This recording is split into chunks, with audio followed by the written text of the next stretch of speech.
রমজানের কি ফজিলত রয়েছে এই প্রসঙ্গে, মানে কিভাবে কাটাবো মাহে রমজান। আর এভাবেও হতে পারে যে ইস্তেকবালে রমজান, রমজানের প্রতি যে আমাদের সুস্বাগতম, এইটা প্রকাশ করাই আজকের আলোচনার মূল উদ্দেশ্য। তো আল্লাহ সুবহানাহু ওয়া তাআলা সূরা বাকারার 183 নম্বর আয়াতে বলেন, ইয়া আইয়ুহাল্লাযীনা আমানু কুতিবা আলাইকুমুস সিয়ামু কামা কুতিবা আলাল্লাযীনা মিন ক্বাবলিকুম লাআল্লাকুম তাত্তাকুন। হে মুমিনগণ, তোমাদের জন্য সিয়ামের বিধান দেওয়া হলো। রোজার বিধান দিয়েছেন আল্লাহ। সিয়াম এটাই আরবি শব্দ, আর রোজা এটা ফার্সি শব্দ। আমাদের দেশে সলাত না বলে নামাজ বলে। নামাজ কি ফার্সি শব্দ। লাইলাতুল কদর না বলে সবে কদর বলে। তো এই হিসাবে আমরা বুঝতে পারি যে রোজা মানেও কি সিয়াম, কিন্তু এটার শব্দের গভীরতা আছে। সিয়ামের অর্থে যে গভীরতা, ওইটা রোজার ভিতরে নাই। হিন্দুরাও রোজা রাখে, উপবাস থাকে, কিন্তু পাপাচার থেকে বাঁচে না। ফল ফ্রুট খায়, খাবার খায় না, এগুলো কোনো উপবাস, এটা রোজার ভিতরে চলে যায়। যারা উপবাস থেকে গুনার কাজ ছাড়ে না, ওটা রোজা হয়, সিয়াম হয় না। সিয়ামের তাৎপর্য আরও অনেক গভীরে, বলেন সুবহানাল্লাহ। তো সিয়াম বলা হয় কাকে? সিয়ামের যে বিধান আল্লাহ দিলেন, এটা হলো শবে সাদেক থেকে নিয়ে সূর্য অস্ত পর্যন্ত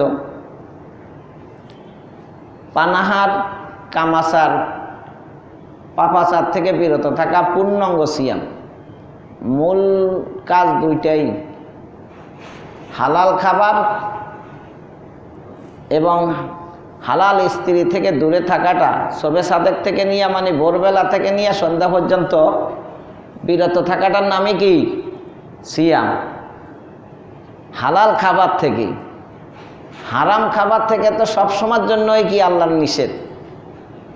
কুলু ওয়াশরাবু হালালান তাইয়্যিবা, তোমরা খাও পান করো হালাল পবিত্র জিনিস।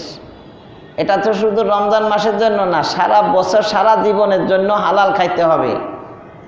তাহলে হারাম থেকে বাঁচতে হবে কি ক্ষণিকের জন্য না সারা জীবন? সারা জীবনের জন্য। আর রমজান মাসে হালাল থেকে বাঁচতে হবে দিনের বেলায়। আপনার বৈধ পন্থায় উপার্জিত অর্থ দ্বারা ক্রয়কৃত খাবারও আপনি দিনের বেলায় কি খাইতে পারবেন না। সাময়িকভাবে, টেম্পোরারিভাবে হালাল খাবারও আপনার জন্য কি হারাম। এবং বৈধ স্ত্রী রোজার দিনে ব্যবহার করা আপনার জন্য কি হারাম। আর জেনা তো লা তাকরাবু জেনা, জেনা করা তো দূরের কথা, জেনার দ্বারে কাছেও যাইও না, কারণ এটা অশ্লীল কর্মকাণ্ড এবং নোংরা পথ। তো আপনার জেনা ব্যভিচার হারাম। এটা শারীরিক সুস্থতার জন্য, সামাজিক পারিবারিক সব ধরনের সুস্থতার জন্য, বলেন সুবহানাল্লাহ। যে পরিবারে জেনা ব্যভিচার চালু আছে, ওই পরিবারে স্বামী স্ত্রীরে বিশ্বাস করে না, স্ত্রী স্বামীরে বিশ্বাস করে না। সন্তান হইলে মনে করে যে এটা আমার না আর একজনের, তাহলে ওর লেখাপড়ার খরচ চালাইব কেডা, ওর চিকিৎসার ব্যবস্থা করবে কেডা, ওর খরচ দেবে কেডা, অবহেলিতভাবে চলবে সংসার। এজন্য ইসলাম বলছে যে না, জেনা ব্যভিচার হারাম। তাহলে জেনা ব্যভিচার যদি না থাকে, তখন সে নিজের সন্তানকে নিজের সন্তানই মনে করবে। এতে করিয়া পরিবারের ভিতরে একটা শান্তি আসবে, বলেন সুবহানাল্লাহ। অর্থাৎ ইসলাম পালন করলে শুধু এইডস রোগ, মহামারী, বিভিন্ন ব্যাধি থেকে বাঁচে তা নয়, বরং সার্বিকভাবেই কল্যাণ এবং শান্তি নিহত আছে, বলেন সুবহানাল্লাহ। তো আল্লাহ তাআলা বলেন যে সিয়ামের বিধান দেওয়া হয়েছে তোমাদেরকে। তো সিয়ামের বিধানটা কি? শবে সাদেক থেকে নিয়ে সূর্য অস্ত পর্যন্ত হালাল খাবার থেকে, বৈধ স্ত্রী থেকে দূরে থাকা। এটারে অন্যভাবে বলা যায়, খাবার তো আমরা মুখ দিয়েই গ্রহণ করি, আর বৈধ স্ত্রীর সাথে যে মেলামেশা এটা তো যৌন অঙ্গের মাধ্যমে, অর্থাৎ দুই চোয়ালের মাধ্যমে যে জিহ্বাটা আছে আর দুই উরুর মাঝখানে যে যৌন অঙ্গ আছে, এই দুইটাকে সংযত রাখার নামই হলো শবে সাদেক থেকে নিয়ে সূর্যাস্ত পর্যন্ত এই সময়টা, এইটাই হলো কি সিয়াম। অন্য হাদিসে আসছে, কেউ যদি এই দুই চোয়ালের মাঝখান অর্থাৎ জিহ্বাকে এবং দুই উরুর মাঝখানে লজ্জাস্থানকে হেফাজতের দায়িত্ব নেয়, আমি রাসূল তাকে জান্নাতে নেওয়ার দায়িত্ব নিয়ে নিলাম। বলেন সুবহানাল্লাহ। আজকে মুখের হেফাজত এবং লজ্জাস্থানের হেফাজত নাই, যার কারণে মানুষ ক্ষতিগ্রস্ত এবং এদের ভবিষ্যৎ নষ্ট। তাহলে যত গুনাহ কিন্তু এই দুইটার কারণেই হয়। যত বড় বড় গুনাহ যা আছে সব কিছু কিন্তু এই দুইটার উপরেই নির্ভর করে। যদি খাবারের ব্যবস্থা দরকার না হইতো, কেউ তো মিথ্যা কথা বলতো না, মালে কম দিত না, মানে ভেজাল দিত না, ওজনে কম দিত না, নয়সায় দুর্নীতি করতো না, মিথ্যা কথা বলে কেউ ব্যবসা বাণিজ্য করতো না, দুর্নীতি করতো না, সে কাজে ফাঁকি দিত না, সে কোনো রকমের ছলছতরি করতো না, কাউকে ধোঁকা প্রতারণা করতো না, সে ভাইয়ের হক, বোনের হক, ফুফুর হক, কারো হক মারতো না। অর্থাৎ সে ন্যায় নীতির সাথে জীবনযাপন করত। সে মিথ্যা মামলাও দিতে যাইত না, মিথ্যা সাক্ষী দিতেও যাইত না, কারো গীবাত চর্চা করতেও যাইত না। অর্থাৎ ওই খাবারের দুইটার আহারের ভাতের জন্য সে কিন্তু হাজারো ধরনের দুর্নীতির সাথে, গুনাহের সাথে জড়িত হয়ে গেছে। আর যৌনাঙ্গের এই চাহিদা থাকার কারণে সে যত রকমের অবৈধ প্রক্রিয়া, জেনা ব্যভিচার, যাবতীয় রকমের খারাপ কাজ, গর্হিত নিন্দনীয় অপকর্মের সাথে জড়াইয়া গেছে। আর যার জন্যই সে আপনার রাত্রি জাগরণ করে, অবৈধ মেসেজ, অবৈধভাবে অবৈধ স্ত্রী পর স্ত্রীর সাথে সে প্রক্রিয়া করতে দেয়া কথোপকথন বলে, তার সাথে সময় দেয়। তার মানে হলো আল্লাহ থেকে দূরে সইরা, তার হালাল স্ত্রীর থেকে দূরে সইরা সে গুনার কাজে জড়াইয়া যায়। আর ওইটারে ঠিক রাখার জন্য সে মদ খায়, নেশা করে, বিভিন্ন রকমের খারাপ কাজের সাথে সে জড়াইয়া যায়। তো এই জন্য এই দুইটা জিনিস যদি কেউ হেফাজতের দায়িত্ব নেয়, আল্লাহ রসুল সাল্লাল্লাহু আলাইহি ওয়াসাল্লাম বলেন তাকে জান্নাতে নেওয়ার দায়িত্ব আমি নিয়ে নিলাম। বলেন সুবহানাল্লাহ। তো রোজার মৌলিক দুইটা জিনিস, একটা হলো কি খাবার পানীয় মানে পানাহার এক কথায়, আর একটা হলো কামাচার। এই দুইটা শুদ্ধ সুন্দর ভাষা, মার্জিত ভাষা, শালীন ভাষা, এই পানাহার এবং পাপাচার থেকে বিরত থাকার নামই হলো কি রোজা। দার্শনিক ইমাম গজ্জালী রহমতুল্লাহ বলেন এর সাথে যুক্ত হবে পাপাচার থেকেও বিরত থাকা, কারণ এই দুইটার মূল উদ্দেশ্য হলো মানুষকে পাপ থেকে দূরে রাখা। যত পাপ, মানুষ খাবার খাইলেই কিন্তু শরীরে শক্তি থাকে, তখন সেই আপনার মানুষের দুশ্চর্চা, ঝগড়া বিবাদ, মানুষের সাথে কথা কাটাকাটি, যত সব ফালতু গল্প গুজব তখন সে করে। যখন পেটে খাবার থাকে না, ক্ষুধা থাকে, দুর্বল থাকে, তখন সে আর ফালতু কথা, বাজে কথা, মানুষের গীবত শিকায়ত করার শেষ করার মন মানসিকতা তার ভিতরে কি জাগ্রত হয় না। তাহলে মূলত আল্লাহর সিয়াম ফরজ করে দিয়া মানুষকে পাপাচার থেকে দূরে থাকতে বলতেছেন। এই জন্য হাদিসে আসছে শাবানু শাহরি ও রমজানু শাহরুল্লাহ। শাবান মাস আল্লাহ রসুল বলেন আমার মাস, আর রমজান মাস আল্লাহর মাস। তো বাকি 11 মাস কার? বাকি 11 মাসও আল্লাহর। কিন্তু ওই 11 মাস আমরা আমাদের এই মুখের চাহিদা, যৌন চাহিদা পূরণ করতে যাইয়া যাবতীয় দুনিয়াবি কর্মকাণ্ডে লিপ্ত হইয়া যায়। তা আল্লাহ বলতেছেন রমজান আমার মাস, এই মাসে তুমি তোমার চাহিদা পূরণের কথা বাদ দাও, আমাকে রাজি খুশি করার জন্য যাবতীয় পাপাচার থেকে তুমি বিরত থাকো। এইটাই রোজার আসল উদ্দেশ্য। বলেন সুবহানাল্লাহ।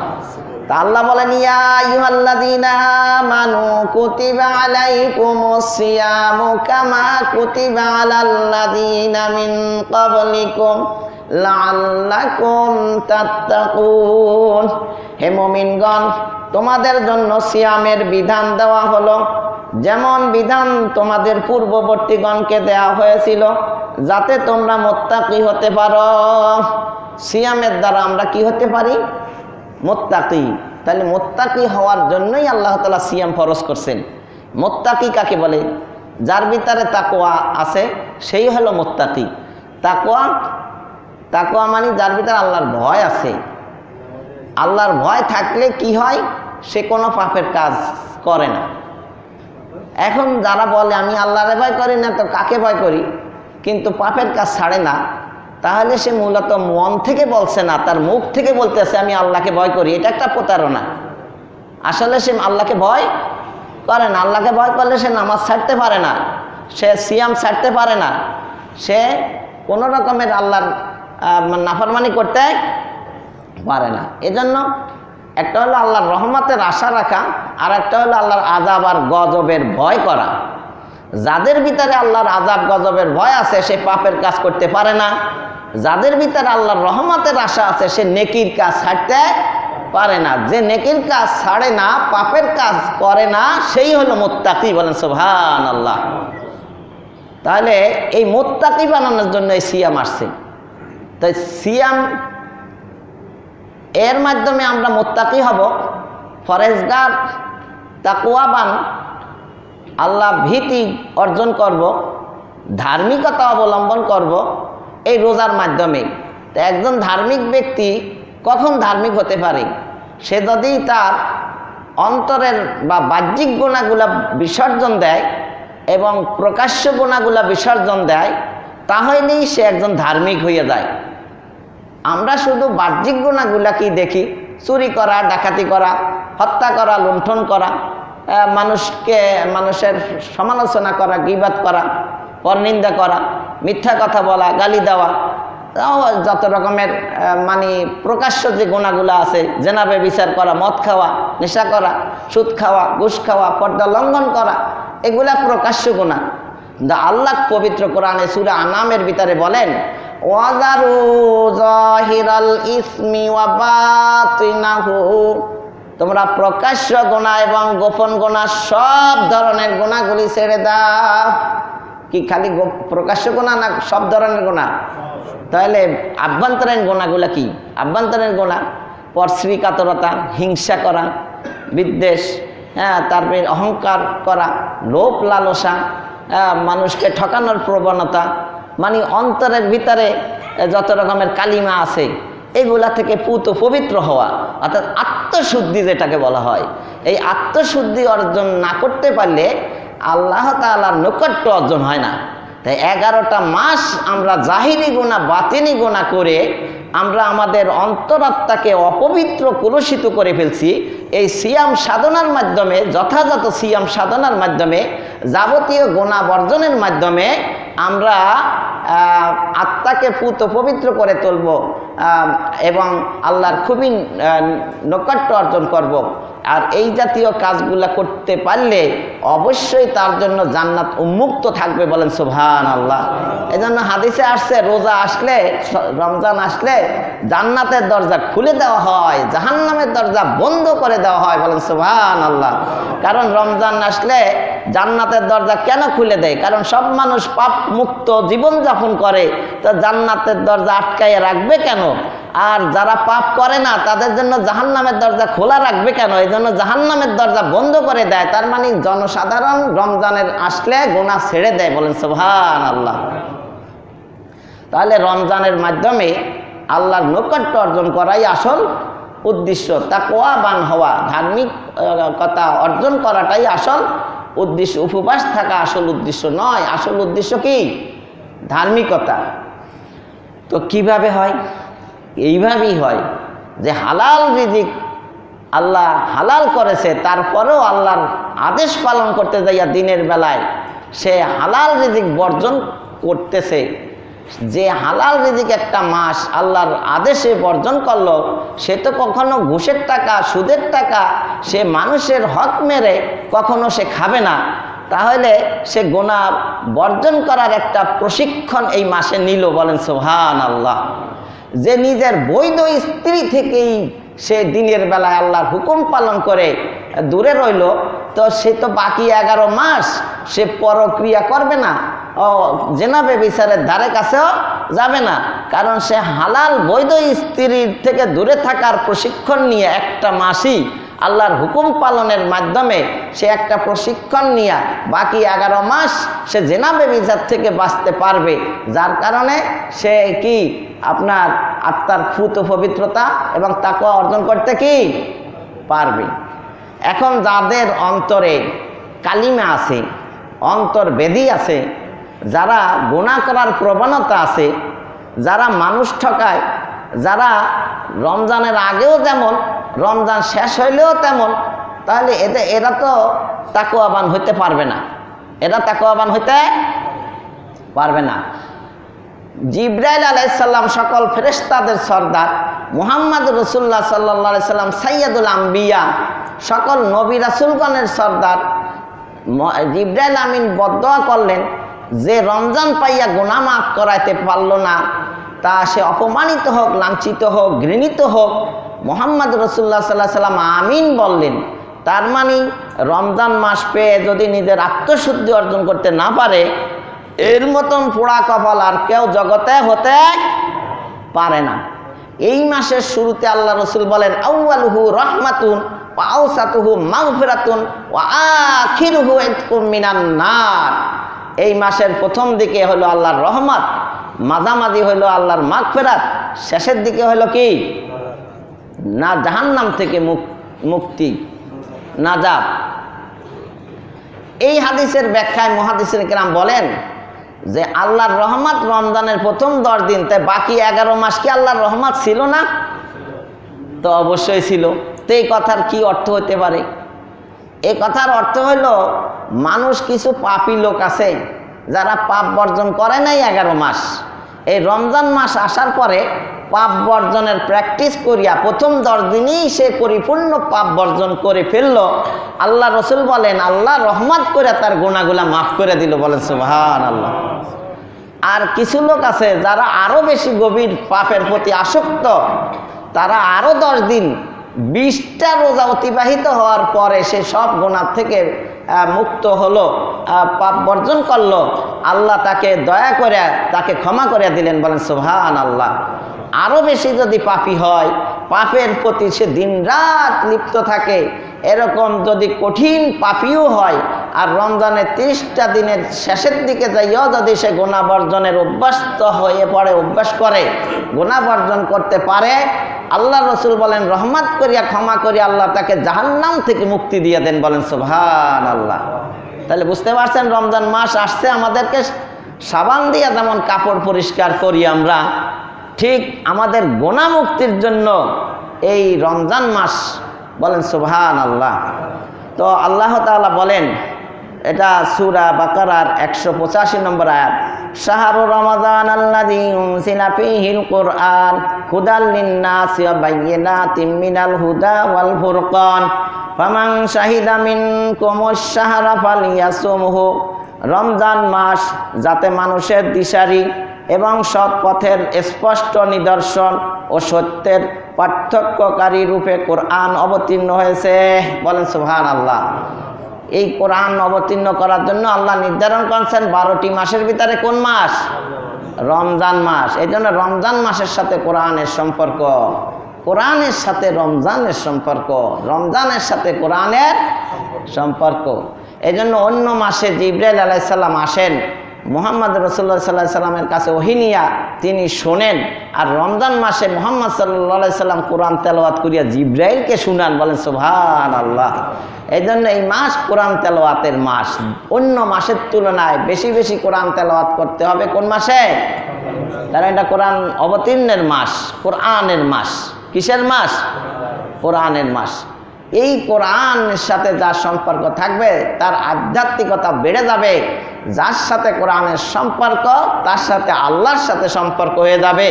যে কোরআন থেকে দূরে থাকবে সে আল্লাহ থেকে দূরে থাকবে, বলে নাউজুবিল্লাহ। তাহলে আল কোরআন হুজ্জাতুন লাকা আও আলাইকা, কাল এই পরকালে ময়দানে মাহশরে কোরআন আপনার আমার জন্য সুপারিশকারী হইয়া এই কোরআন আমাকে আপনাকে জান্নাতে নিয়ে যাবে। আর এই কোরআন যদি আপনার আমার বিপক্ষে চলে যায় তাহলে এই কোরআনের কারণে আমরা জাহান্নামে যেতে হবে, বলে নাউজুবিল্লাহ।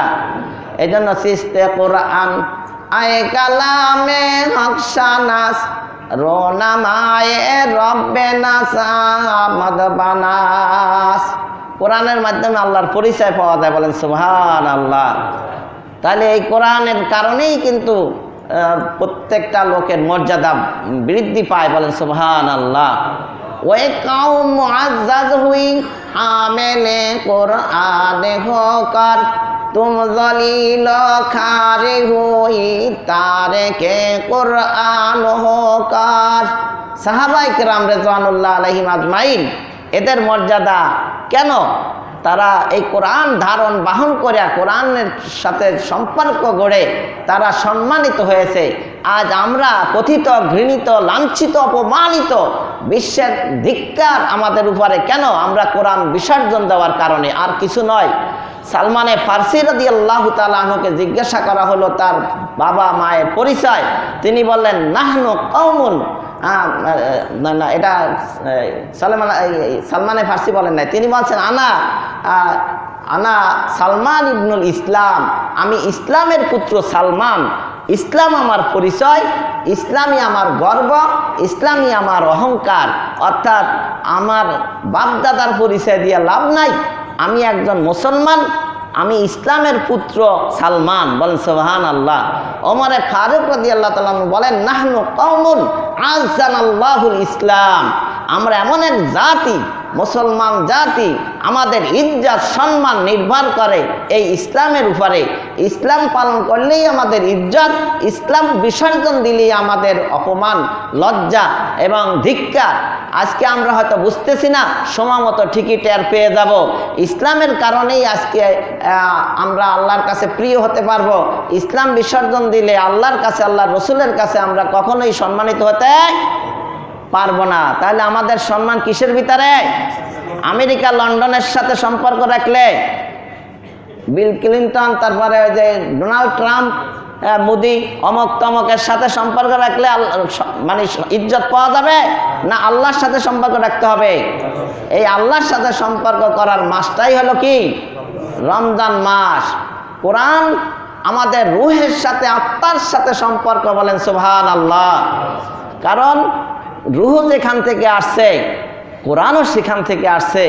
ये राज किसी को नहीं मालूम के मोमेन कारी ये नजर आती है हकीकत में है कुरान। এই ভেদ, এই রহস্য, এই তত্ত্ব, এই নিগুড় রহস্য কেউ আজও উদ্ঘাটন করতে পারেনি। যে কোরআন পড়ে সে নিজেই কোরআনের মতো সম্মানিত হয়ে যায়, বলেন সুবহানাল্লাহ। সে আর মানুষ থাকে না, সে নিজেই একজন কোরআন হয়ে যায়। কোরআনের পাঠক সে কি নিজেই কোরআন হয়ে যায়। মা আয়েশা সিদ্দিকা রাদিয়াল্লাহু তাআলা আনহার কাছে প্রশ্ন করা হলো যে আল্লাহ রসুলের চরিত্র কেমন ছিল। তিনি বললেন যে তুমি কোরআন পড়ো না? হ্যাঁ পড়ি তো। আল্লাহ রসুলের চরিত্র কানা খুলুকুহু আল কোরআন, তার চরিত্র হুবহু কোরআন, ব্রাহ্মমান কোরআন, মুহাম্মদ রাসূলুল্লাহ সাল্লাল্লাহু আলাইহি ওয়াসাল্লাম। সাহাবায়ে কেরাম হাতে কাজ করতেন, মুখে কোরআনের আয়াত তেলাওয়াত করতেন, বলেন সুবহানাল্লাহ। আর আমরা কিন্তু কোরআন থেকে দূরে। আমরা কি কোরআন থেকে দূরে? তাহলে কোরআন এটা খুব আত্মার সাথে সম্পৃক্ত। আত্মা যেখান থেকে আসছে, কোরআনও কি সেখান থেকেই আসছে। আত্মার নাম কি আরবিতে? রুহ। আত্মার আরবিতে কি বলে? রুহ। সূরা কাহাফের ভিতরে আল্লাহ বলেন কুলির রুহু মিন আমরি রব্বি, রুহু আমার আদেশ। আর কোরআন কার আদেশ? তাহলে রুহও আদেশ, কোরআনও আদেশ। তা আদেশের সাথে আদেশের সম্পর্ক থাকবে না, তা থাকবে কার সাথে? এজন্য রুহুর খাবার ও কোরআন। রুহুর খাবার কি? রুহু আর দেহের সমন্বয় মানুষ। মানুষ দুই জিনিসের নাম, আত্মা আর দেহ। তাই দেহ যেমন জড় বস্তু, আগুন পানি মাটি দিয়া তৈরি, ওর খাবারও দুনিয়ার এই আগুন পানি মাটি দিয়েই তৈরি। আর রুহু আল্লাহর আদেশ, এজন্য রুহুর খাবারও আদেশ। নামাজ, রোজা, হজ, যাকাত এগুলা হলো রুহুর খাবার। দেহের খাবার না খাইলে দেহ যেমন ক্ষণভঙ্গুর হয়ে পড়ে, দুর্বল হয়ে পড়ে, সে কর্মক্ষমতা হারিয়ে ফেলে, ঠিক রুহু খাবার না দিলে রুহু দুর্বল হয়ে পড়ে, তখন সে আর ইল্লিনে পুষতে পারবে না, সে ফুলসিরাত পার হইয়া জান্নাতে যেতেও পারবে না। তাহলে রুহের বা আত্মার শক্তির দরকার আছে না নাই? 11টা মাস আমরা দেহের শক্তি বর্ধিত করার জন্য আমরা দিন রাত শুধু খাবার গ্রহণ করেছি, কিন্তু এই একটা মাস আমরা দেহের খাবার বন্ধ রেখে রুহের খাবার বেশি খাবো, যাতে করে আমাদের আত্মা যে দুর্বল হয়েছিল ওই আত্মার ট্রিটমেন্টের জন্য, সুস্থতার জন্য, সবলতার জন্য আল্লাহ তাআলা রমজানের রোজা ফরজ করে দিয়েছেন। বলেন সুবহানাল্লাহ। এজন্য আল্লাহ বলেন, ফামান শাহিদা মিনকুমুশ শাহরা ফালিয়াসুমহু, যে এই রমজান মাস পাবে তারা কি করবে? রোজা রাখবে। তারা কি রাখবে? এখন যারা রমজানের আগে মারা গেছে ওরও তো আর রোজা রাখতে হবে না। তাহলে যারা রমজান মাস ইনশাল্লাহ আগামীকাল হতে পারে, কারণ আজকে শাবান মাসের আজকে হলো 28 তারিখ, রাত যেটা হবে ওটা হবে 29 তারিখ। তাহলে কালকে 29 তারিখ হলে আরবি মাস কখনো 29 হয়, কখনো 30 হয়। এজন্য আল্লাহ রাসূল বলেন, আহসু হিলালা শাবান আলী রমজান, শাবান মাসের হিসাব খুব কড়াগন্ডায় রাখো, যাতে করে তোমাদের রমজানের হিসাব রাখা সহজ হয়ে যায়। তাহলে আমরা হিসাব রাখছি খুব কঠিনভাবে। এবার তো ইংরেজির সাথে আরবি মিলে গেছে, হিসাব রাখা সহজ। তাহলে 28, আজকে মার্চেরও 28, শাবানেরও কি এই ফেব্রুয়ারিরও 28, শাবানেরও কি 28, কিন্তু রাত আগে আসে। আর ইংরেজিতে রাত 12টার পরে, এটা তো রাত সন্ধ্যার সাথে সূর্য অস্তের সাথে সাথেই আবার কি হয়ে যাবে? 29 হয়ে যাবে। তাই কালকে উঠতে পারে, আজকে সৌদি আরবে চাঁদ দেখা যেতে পারে। আজকে কি রোজা নাকি? কালকে রোজা হতে পারে, এই তো। আচ্ছা, যাই হোক। তো রমজানের এবার আমরা খতম তারাবি প্রতি বছর হয়, এবছরও হবে ইনশাল্লাহ। খতম তারাবির ব্যবস্থা আছে। তো এখানে জামাত একটু মার্কেট তো একটু আগে ভাগেই হয়। তো এখানে আমরা এখন 7:30 বাজে আপনার এশা শুরু করি, এশার পরই তো তারাবি হয়। তারাবির জন্য আলাদা কোনো কি নাই, সময় নাই। তাহলে আর ওয়াক্ত তো মনে করেন না, আমরা 8:45 পড়ি, 7:30 আজান দিই, 8:45 এশার নামাজের জামাত করি। তো এখানে আপনার এই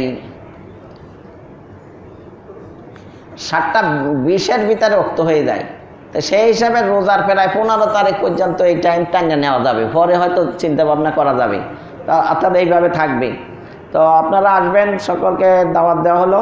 তো আমরা এখন এই মাহে রমজান নিয়ে আলোচনা করতেছিলাম। মাহে রমজান এক বিশাল নেয়ামত, এটা আল্লাহর একটা বড় নেয়ামত আমরা পেয়েছি।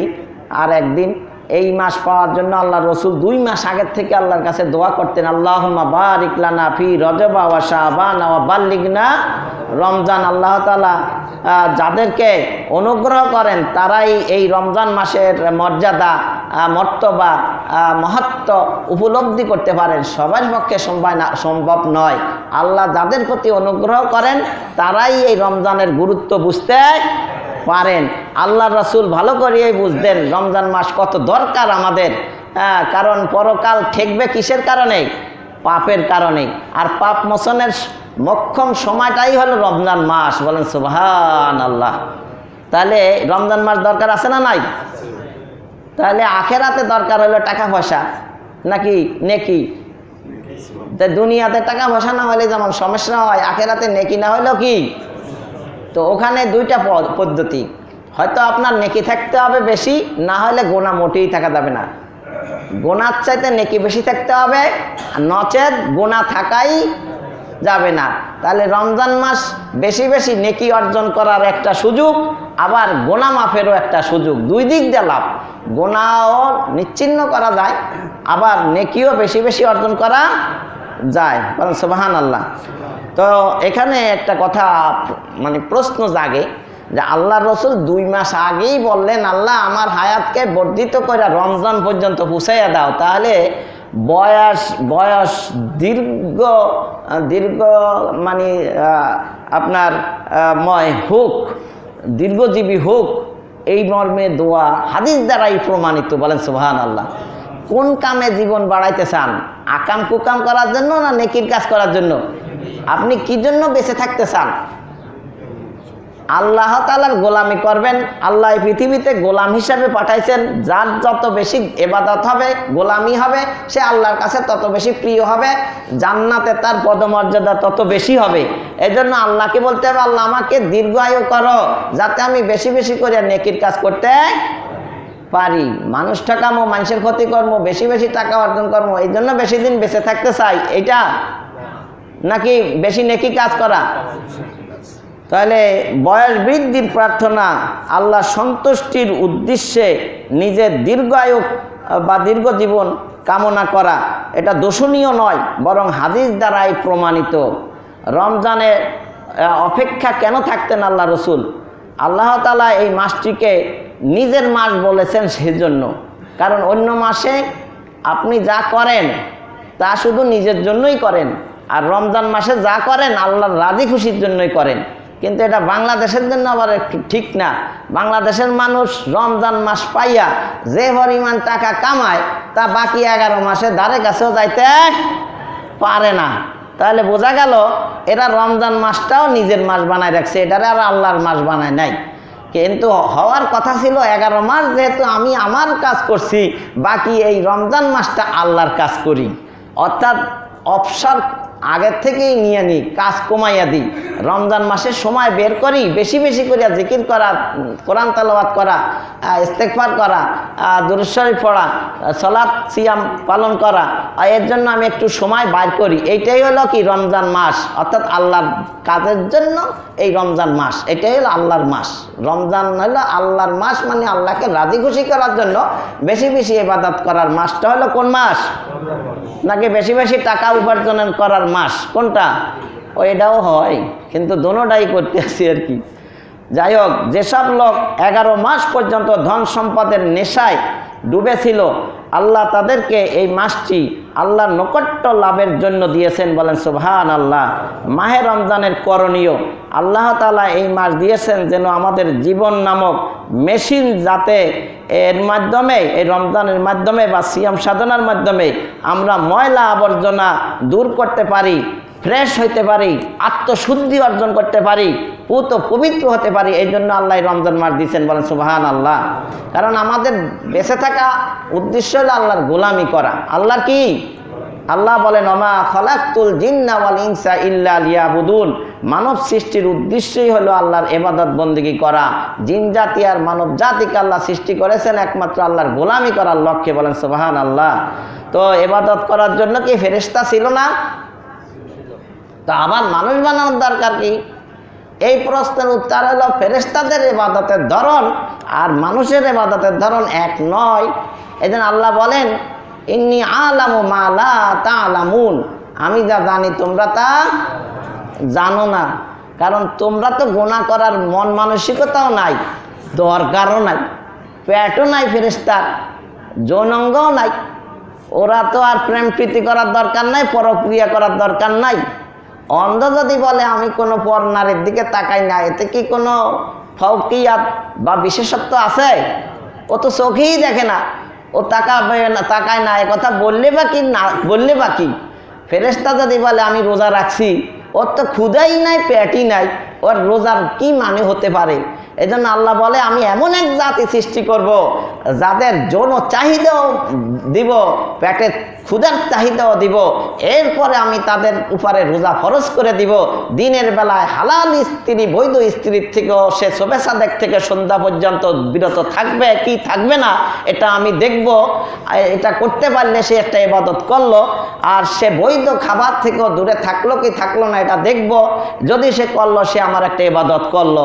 অর্থাৎ ফেরেশতার ইবাদত আর মানুষের ইবাদত এক নয়, ভিন্ন নাকি?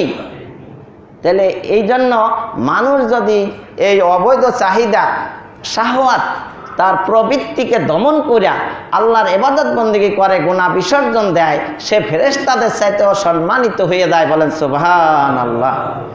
তাহলে ফেরেশতা কি ইবাদতের জন্য যথেষ্ট নয়? এই প্রশ্নের উত্তর পাইছেন কি পান নাই? ফেরেশতাদের ইবাদত স্বভাবজাত, তারা গুনাহ এবং নাফরমানি করার ক্ষমতা রাখে না। পক্ষান্তরে মানুষ গুনাহ ও ইবাদত দুটাই করার ক্ষমতা আছে, তাই তাদের জন্য ইবাদত করাটা কঠিন নাকি করা সহজ? ফেরেশতাদের জন্য ইবাদত করা সহজ না মানুষের জন্য ইবাদত করা সহজ? ফেরেশতাদের জন্য। মানুষের জন্য কি কঠিন। এর ভিতরে যে ইবাদত করবে সেই আল্লাহর প্রিয়। বলেন সুবহানাল্লাহ। তাহলে মানুষের মাঝে প্রবৃত্তির তাড়না আছে, আবেগ আছে, অনুভূতি আছে, লোভ লালসা আছে, প্রয়োজন আছে, আরও আছে গুনাহের প্রতি আকর্ষণ। এরপরে বলা হয়েছে তোমরা আল্লাহর ইবাদত করো। এত কিছু থুইয়া যখন সে সব বাদ দিয়া আল্লাহর গোলামি করবে, সে আল্লাহর প্রিয় ভাজন হয়ে যাবে। বলেন সুবহানাল্লাহ। সকল বৈধ কাজ ইবাদত। তো বিয়া করলে কি ইবাদত হয় না? এক সাহাবী কয়, হুজুর সব কাজ করলে যদি ইবাদত হয়, তাই বউর সাথে মেলামেশা করলেও কি ইবাদত হবে? এই কাজটা যদি বউর সাথে না করি অন্যের সাথে করো তাহলে কি গুনাহ হবে না? কয় হবে। তাই যদি ওখানে করলে গুনাহ হয় তো এখানে করলে সওয়াব হবে না কেন? এটাও কি হবে। তাহলে ইবাদত হইল কি না?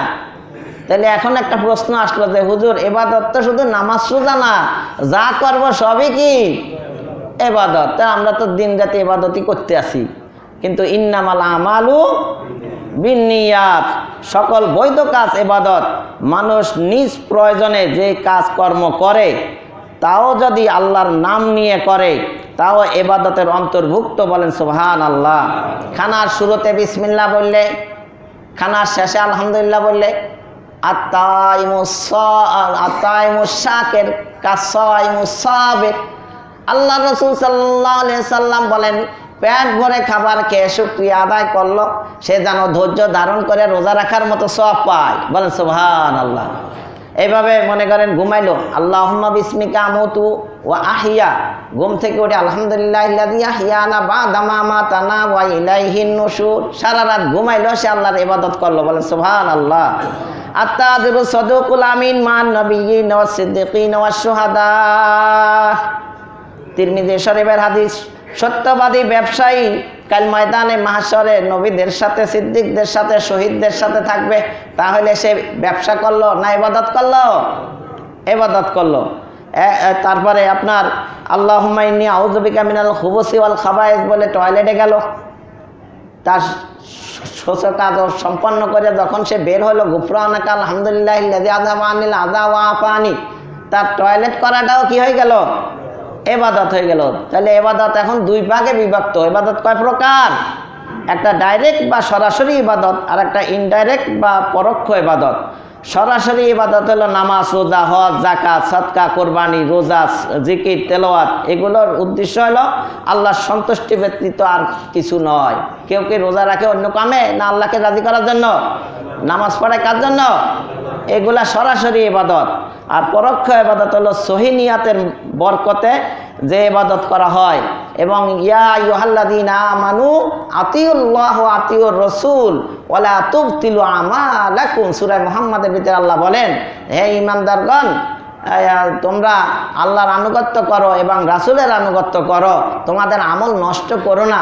তার মানে আল্লাহর হুকুম নবীর তরিকা মতো যে কাজটাই করবে ওইটাই ইবাদত হবে, না হলে ওই আমল কেটে যাবে, আল্লাহ গ্রহণ করবেন না। আল্লাহ কি বলছে নবীর অনুসরণ না করলে সওয়াব কম হবে বলছে, না আমল বাতিল হয়ে যাবে বলছে? তাহলে সুন্নার পরিপন্থী কাজ করলে সওয়াব তো দূরের কথা, ওর আমল আল্লাহর কাছে গৃহীত হয় না। তাহলে নিয়াত সহি রেখে সুন্নাহ মোতাবেক যে কাজই করুক, সেটা ব্যবসা বাণিজ্য, কাজ কাম, বিয়া শাদী, খাওয়া দাওয়া, ওঠা বসা, চলাফেরা, সব কাজই ইবাদত। বলেন সুবহানাল্লাহ। তাহলে হালাল উপার্জন এটাও একটা পরোক্ষ ইবাদত। তো সরাসরি ইবাদতের সওয়াব বেশি, সরাসরি ইবাদতের কি সওয়াব বেশি। তাহলে কেননা সরাসরি ইবাদতের বৈশিষ্ট্য হলো তা আত্মিক উন্নতি এবং আল্লাহর সাথে সম্পর্কের মাধ্যম হয়। এক মাস আপনার আল্লাহ তাআলার এই সিয়াম সাধনার মাধ্যমে আমরা যত কাজই করি, এটার বেশিরভাগ উদ্দেশ্য হলো সম্পূর্ণ কি, যদিও রোজা রাখলে শারীরিক সুস্থতা আছে, ডাক্তারি মতে চিকিৎসা বিজ্ঞানে অনেক রকমের ফ্যাসিলিটি আছে, তারপরেও আমাদের আসল উদ্দেশ্য হলো রেজায়ে মাওলা। এই জন্য যখন ইফতারির সামনে নিয়ে বান্দা যখন বসে, তখন আল্লাহ ফেরেশতাদের সামনে গর্ব করেন আর বলেন যে হে ফেরেশতারা, তোমরা সাক্ষী থাকো, কারণ তোমরাই বলছিলা যে এদেরকে বানাইয়েন না, মারামারি করবে, কাটাকাটি করবে। এরা কি জান্নাত দেখছে, জাহান্নাম দেখছে? এরা কি আমাকে দেখছে? দেখে নাই। তারপরও পেটে ক্ষুধা থাকার পরও ইফতারি নিয়ে সামনে বসে আছে। তাহলে এরা কাকে ভয় করে? আল্লাহকে ভয় করে, জান্নাত চায়, না দেখেও চায়। তাহলে তোমরা সাক্ষী থাকো, আমি তাদেরকে ক্ষমা করে দিলাম। বলে সুবহানাল্লাহ। তাই এই শাবান মাসের শেষের দিক দিয়ে আল্লাহর রাসূল রমজানের গুরুত্ব বুঝাইতে যায় একটা ভাষণ দিয়েছেন। ভাষণটা ছিল এইভাবে, আন সালমান রাদিয়াল্লাহু তাআলা আনহু قال خطبنا رسول الله صلى الله عليه وسلم في آخر يوم من شعبان قال يا أيها الناس قد أضلكم شهر عظيم شهر مبارك شهر فيه ليلة خير من ألف شهر।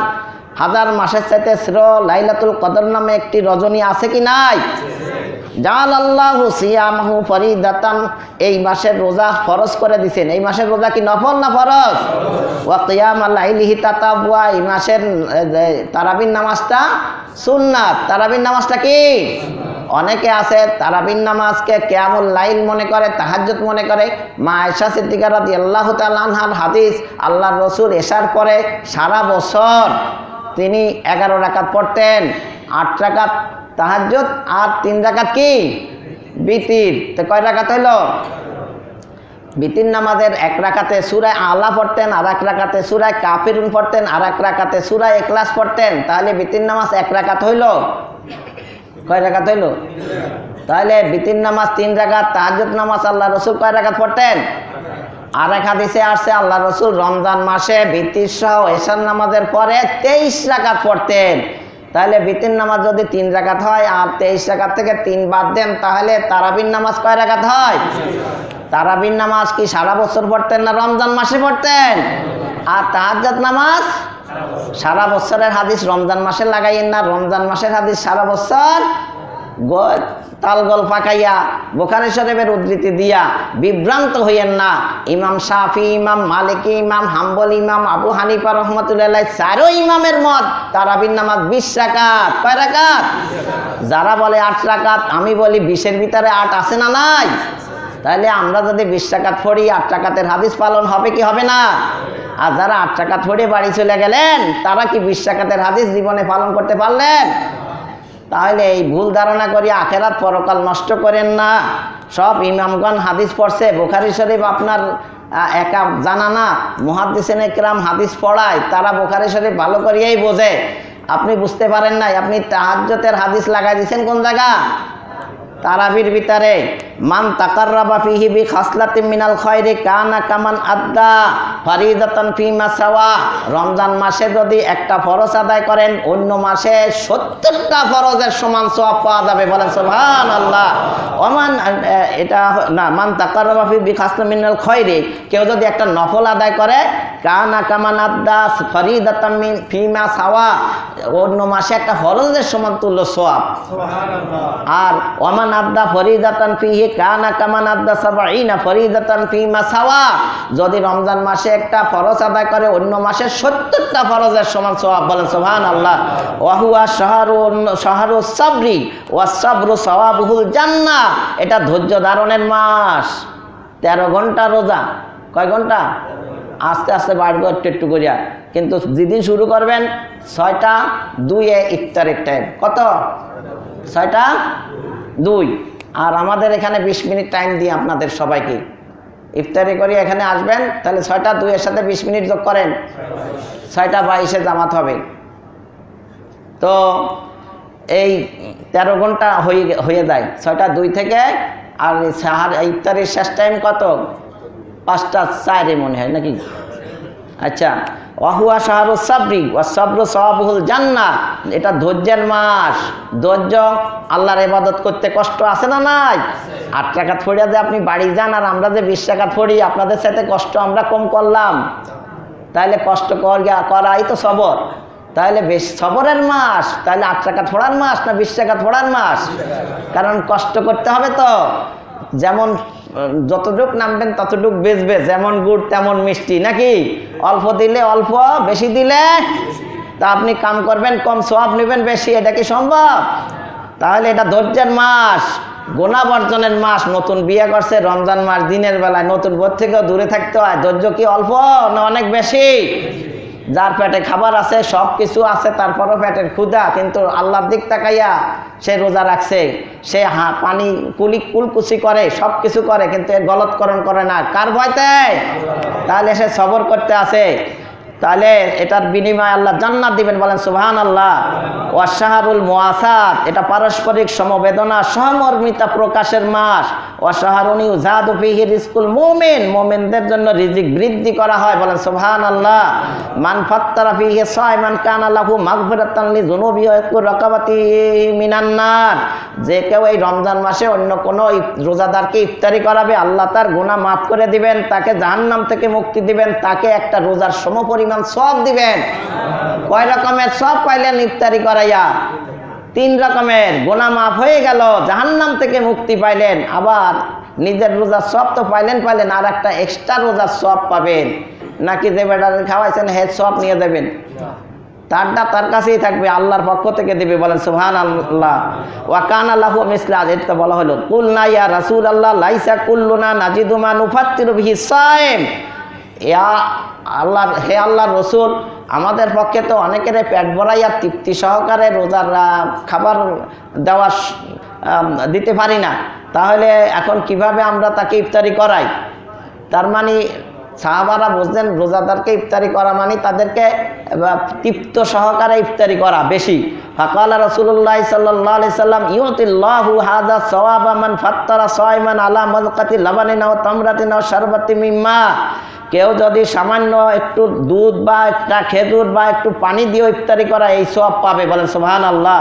ওমান আশবা সায়মান সাকাহুল্লাহু মিন হাউজি শারবাতান লা ইয়াদমাউ হাত্তা ইয়াদখুলাল জান্নাহ, কেউ যদি রোজাদারকে তৃপ্তি সহকারে আহার করায়, আল্লাহ রসুল বলেন আমার হাউজে কাউসারের পানি সে পান করতে পারবে, বলেন সুবহানাল্লাহ।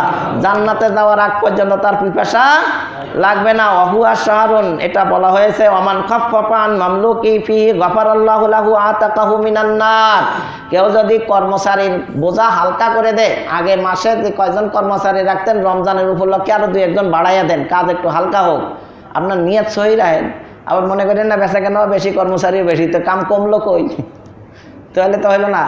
যদি কর্মচারীর প্রতি দাস দাসীর প্রতি যদি কেউ সহমর্মিতা করে, তাদের দায়িত্ব